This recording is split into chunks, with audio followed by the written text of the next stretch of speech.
लोग कहते हैं ना कि मेरे पैसे, मेरा शरीर, मेरे पैसे खर्च कर रहा हूँ, मैं अपने पैसे से कुछ भी खा पी रहा हूँ, चाहे शराब सिगरेट हो चाहे कुछ भी हो, जो नुकसान करने वाली चीज़।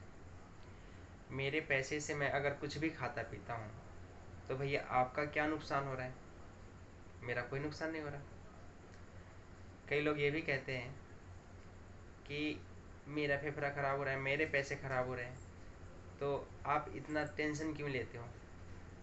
टेंशन लेने वाली तो बात होती ही है। देखो, आप भले ही कुछ भी अपने लिए करते हो, अच्छा करते हो या बुरा करते हो, पर अगर हम आपके लिए अच्छा सोचते हैं और आपके लिए, आपके बारे में अच्छा कुछ बताते हैं, समझाते हैं, तो उसमें हम दोनों की भलाई है।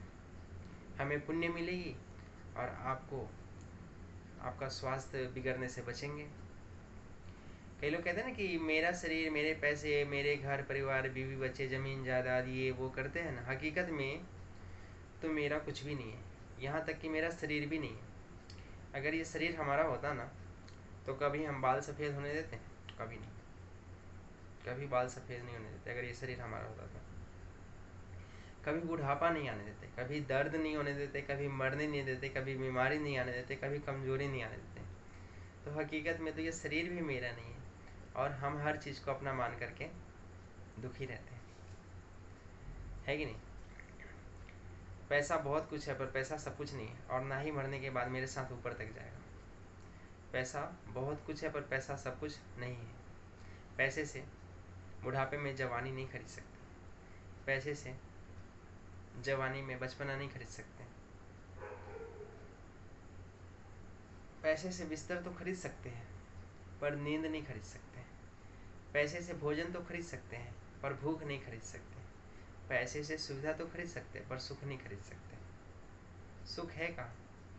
इसीलिए तो कहा जाता है, कोई तन दुखी कोई मन दुखी, कोई धन बिन रहत उदास, थोड़े थोड़े सब दुखी सुखी राम के दास। सुखी कौन है? जो राम जी के दास है वही सुखी है, बाकी सब दुखी है। तो सुखी रहना चाहते हैं तो सबके दाता एक ही है, उन्हीं को याद कर करके सुखी रह सकते हैं आप।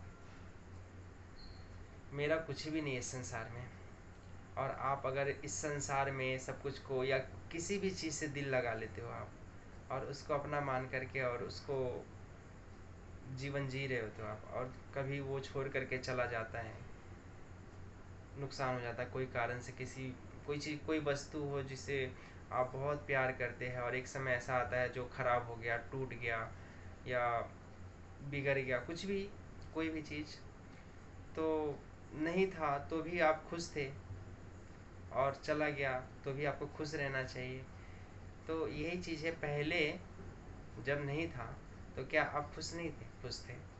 और कोई चीज़, वो जो आप जिससे प्यार करते थे वो चीज़ चला गया तो आप दुखी हो रहे। क्यों दुखी हो रहे? आपको नहीं पता था कि एक दिन आपको भी चला जाना है, सब कुछ चला जाना है तो फिर रोना काहे का? किसी भी चीज़ के लेकर के रोने की कोई ज़रूरत नहीं है। आप जब भगवान की चिंता करते हैं ना, तो भगवान आपकी सारी चिंता को दूर करते हैं। भगवान ही तो है जो बिना आँख के देखते भी है, बिना पैर के चलते भी है, बिना कान के सुनते भी है। वो भगवान जो है ना, हम किसे कहते हैं? जैसे इंग्लिश में कहते हैं ना, GOD God, Brahma Vishnu Mahesh, generator operator destroyer, इसी तीनों में से निकाल दिया गया है। जनरेटर से निकाल दिया गया है जी, ऑपरेटर से निकाल दिया है ओ, और डिस्ट्रॉयर से निकाल दिया है डी। हो गया GOD। G for generator, O for operator, D for destroyer, है कि नहीं? तो इसी प्रकार से भगवान कैसे कहते हैं हम? भगवान भगवान भगवान करते हैं ना, तो भगवान कहाँ से आया? भगवान 5 तत्वों से निकल करके आया है, और इसी 5 तत्वों से जो दुनिया में जितने भी जीव जंतु हैं ना, इसी 5 तत्वों से मिल करके बने हैं, और इसके बिना रह भी नहीं सकते, इसके बिना जीवन ही नहीं है। वो 5 तत्व क्या है जानते हैं? वो 5 तत्व है पृथ्वी जल वायु अग्नि आकाश। पृथ्वी जल वायु अग्नि आकाश से ही एक एक शब्द निकाल करके भगवान बनाया गया है। भूमि से भ, गगन से ग, वायु से व, अग्नि से अ, और नीर से न। हो गया ना, भगवान, भगवान, है कि नहीं? तो यही भगवान है। भगवान साकार भी है और भगवान निराकार भी है। भगवान का कोई रूप नहीं है और एक रूप भी है। वो कौन सी रूप है? मनुष्य रूप, जैसे राम जी का, कृष्ण जी का, बुद्ध भगवान है ना, 52 भगवान, नरसिंह भगवान, 24 अवतार में है ना भगवान का अवतार। भगवान हमारे एक ही होते हैं, देवी देवता 33 करोड़ होते हैं। भगवान के रूप अलग अलग हैं, नाम अनंत है, पर भगवान हमारे एक ही है, जिसे कहते हैं श्रीमन नारायण। वही श्रीमन नारायण जी है राम जी, त्रेता युग में आए थे, और वही श्रीमन नारायण जी हैं कृष्ण जी, जो कि द्वापर युग में आए थे। वही श्रीमन नारायण जी है जो सबसे पहले सतयुग में आए थे, नरसिंह भगवान बन करके प्रकट हुए थे प्रहलाद जी के लिए। जब उसके पिताजी ने कहा था कि क्या तुम्हारे भगवान इस खंभे पे है, तो प्रहलाद जी ने कहा कि हाँ, मेरे भगवान इस खंभे पे भी है। तो जैसे हिरण्यकश्यप ने प्रहार किया उस खंभे पे, तो खंभा चीर करके भगवान वहाँ से प्रकट हुए। क्या भगवान उस खंभे पे थे? नहीं थे। तो भगवान कहाँ थे? भगवान खंभे पे नहीं थे, तो भगवान वहाँ से कैसे प्रकट हो गए? भगवान खंभे पे नहीं थे, फिर भी भगवान को प्रकट होना पड़ा। क्यों?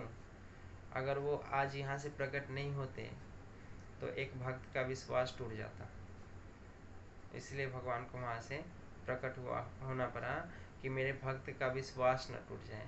तो भगवान वहाँ नहीं थे, भगवान सिर्फ भक्त का विश्वास बचाने के लिए वहाँ से प्रकट हुए, अपने आप को प्रकट किए। तो भगवान जो है ना, वो सब जगह है, बस आजमाने की ज़रूरत है। अगर आपको विश्वास नहीं है तो आप आजमा करके देख लेना, सचमुच में भगवान सब जगह है। मेरा भी आजमाया हुआ है। और कहते हैं ना कि जैसे भगवान दिखते नहीं है तो दिखते नहीं। महाभारत के युद्ध में अर्जुन इतना बड़ा ज्ञानी था, इतना बड़ा भक्त था, भगवान का बहुत बड़ा भक्त था अर्जुन, था ना। महाभारत के युद्ध में अर्जुन इतना बड़ा भक्त था, तो अर्जुन ने भगवान कृष्ण जी से कहा, जब कृष्ण भगवान अर्जुन को ज्ञान दे रहे थे महाभारत के युद्ध में, तो अर्जुन ने कहा भगवान कृष्ण जी से कि केशव, मैं आपका विराट रूप देखना चाहता हूँ। तो भगवान कृष्ण जी ने क्या कहा कि तुम इन आँखों से तो मुझे देख ही नहीं सकते। इतना बड़ा भक्त होकर के भी वो भगवान को नहीं देख सकता है। भगवान ने क्या किया फिर? उसको एक दिव्य चक्षु प्रदान किया, जिसको दिव्य नेत्र, चक्षु मतलब नेत्र, संस्कृत में कई भाषा होता है ना, उसको कहते हैं चक्षु। आँखों को नेत्र भी कहते हैं। दिव्य चक्षु मतलब एक शक्तिशाली आँख दिया था भगवान, और बोला था कि इसी आँख से मुझे देख सकते हो। तो इतना बड़ा भक्त था भगवान का, फिर भी वो भगवान को उस आँख से नहीं देख सकता था। तो क्या हम और आप भक्त भी नहीं है और फिर भी हम देखना चाहते हैं भगवान को? क्या आप देख पाओगे? अरे आप तो सूरज को भी नहीं देख सकते। आप सूरज को भी देखने के लिए दोपहर की धूप में चश्मा लगा करके भी सही तरीके से नहीं देख पाओगे आप। कई बार तो देखने की कोशिश करते हैं तो छींक आ जाती है। होता है ऐसा, बहुत सारे लोगों के, सबके साथ नहीं होता ऐसा। पर मैं यही कह रहा हूँ कि भगवान जो है ना, भगवान सब जगह व्याप्त है, सब जगह रहते हैं। बस आप विश्वास करके देखिए, कभी विश्वास ना टूटे। कैसा विश्वास होना चाहिए? जैसा विश्वास गोपी ने किया था, जैसा विश्वास द्रौपदी जी ने किया था। जब सभा में द्रौपदी जी की लाज लूटी जा रही थी, तो पांच पांडव, धर्मराज, युधिष्ठिर, भीम, अर्जुन, नकुल, सहदेव, ये द्रौपदी जब चिरहनन के समय में बुलाया, सभा में जब लाज लूटी जा रही थी, तो बोला कि पांचों में से कोई नहीं आया। तो फिर माधव जी को बुलाया, केशव जी को, वही भगवान कृष्ण जी को। तो भगवान उस समय में रुक्मणी माता खाना निकाल करके दी थी खाने के लिए, और वो खाना का निवाला मुंह में डालने ही वाले थे। तो देख रहे थे सब तमाशा, भगवान सब देख रहे थे। बस वो ये इंतज़ार कर रहे थे कि द्रौपदी कब हमें बुलाए। तो भगवान तैयार है, भगवान हर चीज़ के लिए तैयार है। आप विश्वास अटूट रखो। आप गलत रास्ते पे चलो, जैसे आप गलत काम करो, जैसे मांस मछली मुर्गी अंडा मदिरा सिगरेट शराब का आप सेवन करो, और आप बोलोगे हनुमान जी की जय, बजरंग बली की जय, संकट मोचन जी की जय, तो ये संकट मोचन जो आएंगे आपका संकट हरण करने के लिए नहीं आएंगे, बल्कि आपका संकट बन करके आएंगे। हनुमान जी संकट मोचन है तो संकट हरण करने के लिए आपका तब आते हैं ना जब आप राम जैसा बनते हैं। हनुमान जी किसका साथ दिए थे? भगवान राम जी का। तो आप राम तो बनो। और आप राक्षस बने पड़े हो और कहते हो भगवान साथ नहीं देते।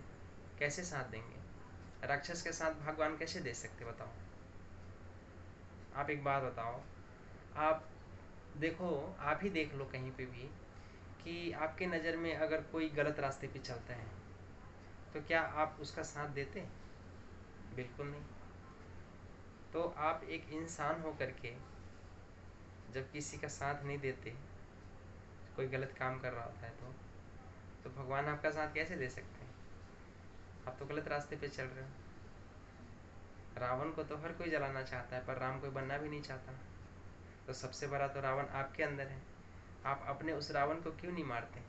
आप राम को प्रकट क्यों नहीं करते? राम को, रावण राम जी को जानते तो सब है पर मानते कोई नहीं है। राम को सब मानते हैं पर राम जी की बातें को कोई नहीं मानता। राम जी जो कहते हैं कि जीवन में कैसे रहना चाहिए, कैसे जीवन जीना चाहिए, हर चीज़ को तरीके से समझाया रामायण में। जब उनकी राम अवतार हुई थी तो महाभारत के युद्ध में भी समझाया। कृष्ण जी अपना लीला जो रचा तो उन्होंने भी भागवत जी में इतने ज्ञान दिए। लोग कहते हैं ना कि कर्म ही पूजा है, कर्म ही पूजा है, को इसको कह देते हैं कि कर्मण्येवाधिकारस्ते मा फले सुखदाचना, कर्म ही पूजा है। पर कौन सी कर्म पूजा है? उसके आगे के लाइन क्या है? कर्मण्येवाधिकारस्ते मा फलेषु कदाचन, और उसके आगे है माँ कर्म फल हेतुर्भ्रमते संगो सत्व कर्मणि। सत्य कर्म ही पूजा है, गलत कर्म पूजा नहीं होता। और आदमी गलत कर्म को भी पूजा ही मानते हैं। गलत कर्म पूजा कैसे हो सकता है? अगर हम माता पिता को भगवान मानते हैं तो माता पिता का सम्मान होना चाहिए। और हम भगवान मानते हैं और उसका अपमान करें तो फिर ये तो पाप हो गया, ये तो पुण्य हो ही नहीं सकता, है कि नहीं?